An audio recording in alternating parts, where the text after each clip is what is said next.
There is a curve most people never see. It is not drawn on the skin, nor carved into the face, but hidden deep within the folds of the soul. It is the curve of being seen, truly seen, by another. For men, this curve is steep, dangerous, haunting. They smile, they speak, they perform, but beneath all of it is a trembling, a quiet dread of being exposed in their rawest form. Why does he fear the woman who sees him? Not the woman who admires him, not the woman who loves the mask he wears, but the woman who peers beyond it, the one who does not mistake his laughter for ease, who does not mistake his strength for certainty. Her gaze does not stop at the surface. It lingers. It waits. It calls forth the shadows he thought he had buried. And so he grows afraid. Afraid not of her judgment, but of her vision. For vision pierces deeper than judgment ever could. From childhood, men are taught to carry themselves like stone, silent, solid, unaffected by the storms. But stone erodes, and the cracks, though invisible at first, widen with every passing season. When a woman truly sees him, she does not see the stone. She sees the cracks. She sees the places where the water has entered, where the years have softened his edges, and she does not turn away. She looks deeper. That is where fear begins, because for a man, to be seen in that way, is to stand naked without removing his clothes. It is to be unveiled not by choice, but by presence. There is a silence in him, a silence that has followed him for years.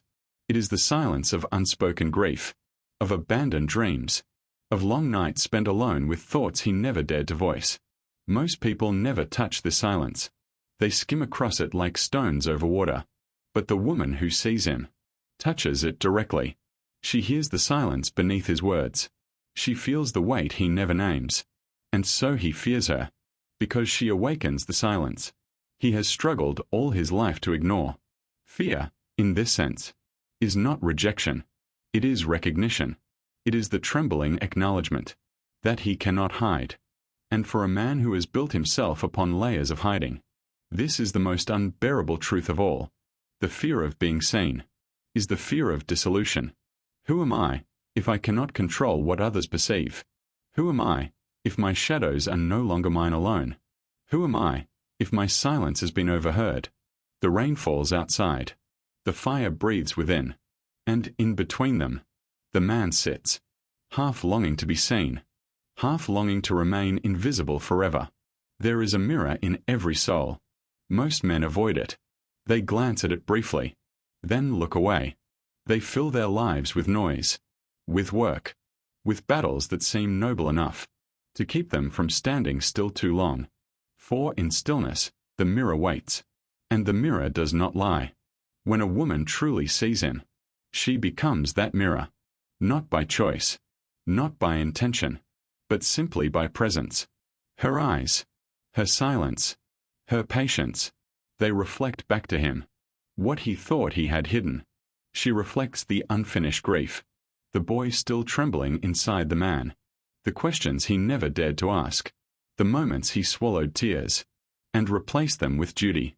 And so he fears her, because in her presence, the mirror cannot be turned away.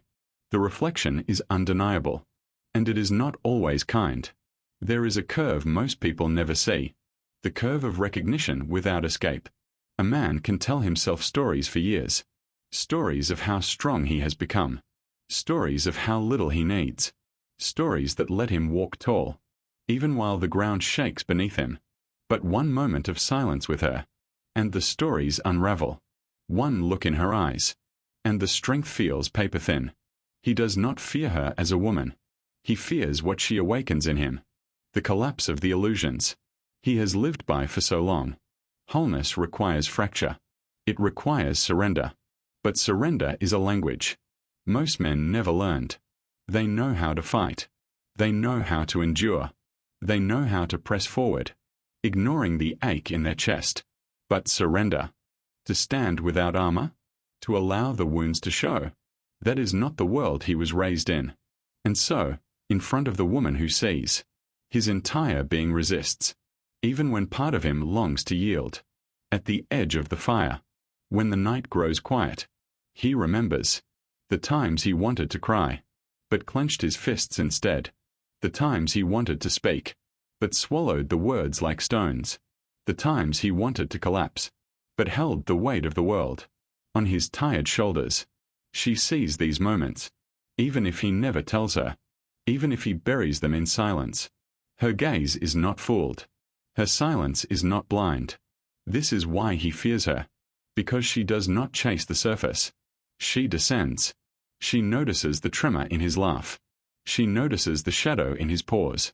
And he cannot stop her. The mirror she holds is not cruel. It does not exaggerate. It does not distort. It simply reflects. And that reflection is the one thing he cannot master. For decades, he has been the master of perception. He learned how to show strength when weak, how to show control when lost, how to show certainty when every night was filled with doubt. But in her presence, the mask slips, not because she tears it away, but because it no longer matters. Her vision is too deep, her silence too steady.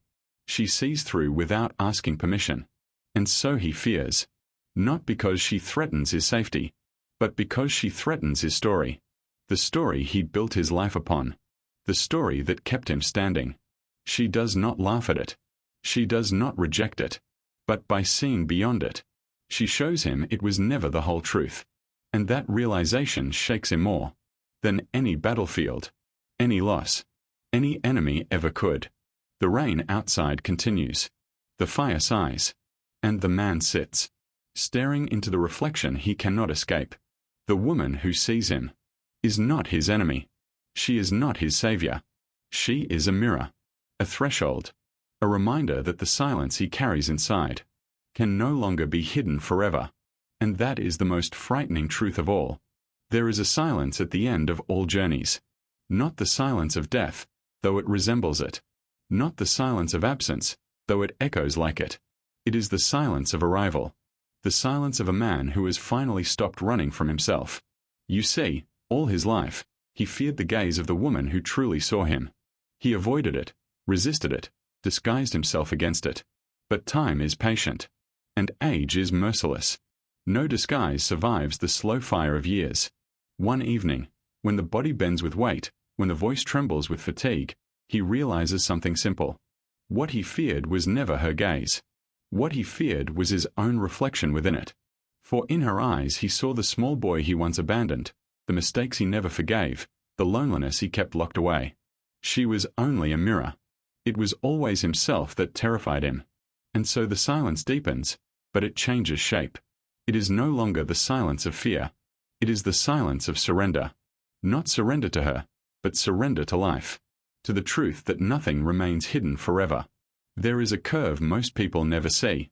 It bends not outward, but inward. It leads not to escape, but to return. And the man who once trembled at being seen discovers the strange grace of being naked before the world. No armor, no scaffolding. Just a soul, weathered and weary, still breathing. The rain continues. The fire collapses into glowing embers. And he remembers the faces, the women who looked at him, the friends who tried to reach him, the strangers who brushed against his silence. He remembers how he turned away. He remembers how he smiled instead of speaking, how he joked instead of confessing, how he walked instead of staying. And suddenly, there is forgiveness. Forgiveness does not come as a declaration. It comes as a loosening, a softening. He does not forgive the woman for seeing him. He forgives himself for running from that vision. He forgives himself for being human, fragile, incomplete, unprepared. And in that forgiveness, the silence shifts from a prison into a sanctuary. The fear that once lived in him dissolves into something quieter. Not courage. Not strength. Something gentler. Acceptance. The acceptance that being seen is not the end of him, but the beginning of him. The acceptance that what he called weakness is simply the texture of his soul. Men age into this understanding slowly. Not in their 20s, when the mask is still bright. Not in their 40s, when the mask is heavy but intact. It comes later, when the mask itself begins to crumble, when the weight can no longer be carried, when silence itself whispers, enough. At last, the man discovers what was hidden in plain sight. The woman who truly sees him was never his enemy. She was the witness he denied. She was the reminder he feared. She was the doorway to his own return. The silence that once bound him now frees him. The gaze that once threatened him now comforts him. And the boy he left behind, that trembling, fragile boy, comes home. Not to be protected, not to be erased, but simply to be. The fire fades to ash. The rain softens to mist. And in that dim quiet, the man finally speaks, not aloud, but within. He speaks to himself, to the silence, to the soul that endured. And the words are not many. They are simple, fragile, human. I am here. I have always been here. And being seen is not my death. It is my life. The silence answers, not with sound, but with release. The years, the disguises, the fear, the trembling, they dissolve. And what remains is not strength, not perfection, not victory. What remains is presence. A man, by the fire, in the rain. No longer afraid of the woman who truly sees him.